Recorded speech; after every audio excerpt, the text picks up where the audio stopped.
Yo, what's going on, snipers, and welcome back to our Carolina Hurricanes franchise mode. And know you guys are probably right off the bat wondering, this is not where we left off. Well, I recorded this episode already 2 times where I went from the trade deadline onwards to the end of this regular season simulation, and then I realized my mic wasn't plugged in properly. I didn't press the button to turn it on.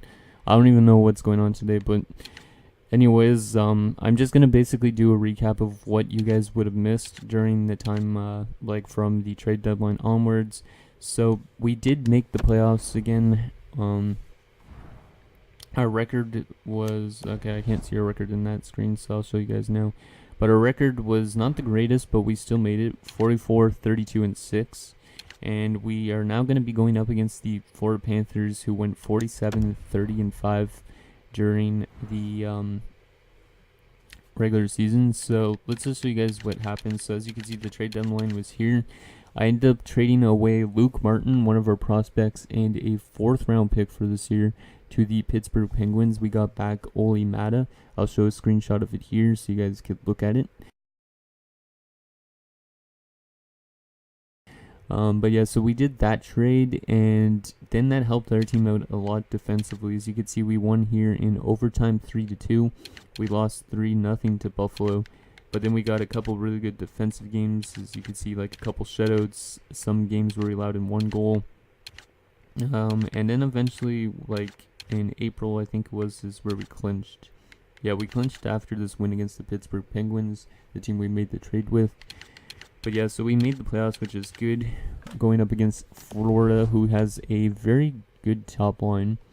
I'll show you guys the player stats for the season first before we get into what their roster looks like.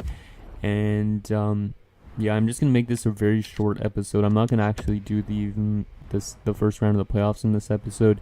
It's more just what you guys missed, so you guys don't think I'm cheating, because obviously I'm not.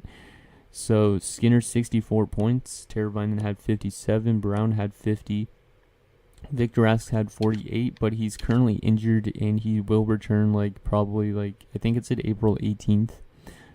Falk 48 points, Hannafin 43, Lindholm 41. As you can see, it's just really good depth throughout the entire team. And then as you can see, Oli Mata, he actually helped their defensive core out a lot. He had 7 points with Pittsburgh, and then he put up 2 points with us. And he was actually -5 with Pittsburgh as well, but now he's a +2, so definitely helped out that bottom pairing a lot. Probably helped out Jake Bean's defensive stats as well. And then our goaltenders all played pretty solid as well. Not necessarily Mrazek, but Nedeljkovic had a really good rookie season as our backup. And then in the AHL wise, the only prospects that mattered were the goalies, and that's LaFontaine, who had an incredible rookie season with a .940 save percentage. And Ulanov, who had a very good rookie season, and yeah, great winning record, great shutouts, everything like that. So yeah, it was a pretty decent season simulation.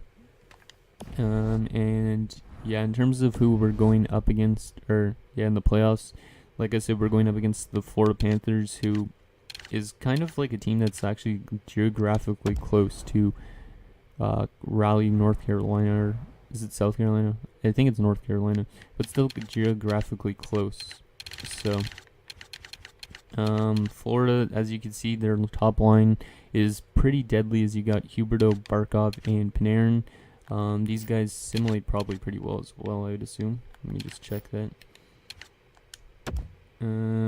Yeah, they simulate pretty well. 73 points, but only a +7 for Huberdeau.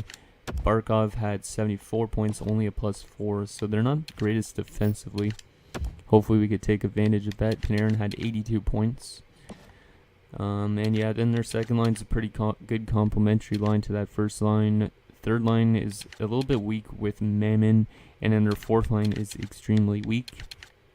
In terms of defense, though, obviously they're strong because you got Ekblad. Muzzin's a really good pairing partner for him. And then Pysyk and Matheson, Morin and Petrovic. And then in terms of goaltending, they still have their same goaltending combination, which is James Reimer, who's not that good, and Roberto Luongo, who's 42 and still playing. But their depth is really bad. As you can see, Orshio is a 71, and Heponiemi is a 73. So if we injured one of their top guys, we could consider seeing one of the like worst depth players I've seen in the NHL jump into the lineup instead. So I think we do have a chance to beat them and potentially go to the second round of the playoffs if we're lucky. And yeah, that's pretty much all I wanted to show you. I think there was one last thing I wanted to show, which was the progress reports. I wanted to show you guys the growth on our franchise goaltender we got in the draft this last season. So yeah, Svenstein is up from a 51 to a 58, so he's growing good. Gibbons is up to a 67 to a 70, and then people like Fritz are up to a 69, but he is 20 years of age, so these guys aren't growing that well, but hopefully they make the NHL one day. So anyways, guys, that's going to do it for this little bit of a short episode, just because I wanted to show you guys what happened, what you guys missed, because I don't want to really record the season simulation for a third straight time. So hope you guys are okay with that. Thanks so much for watching, and I'll see you guys next time.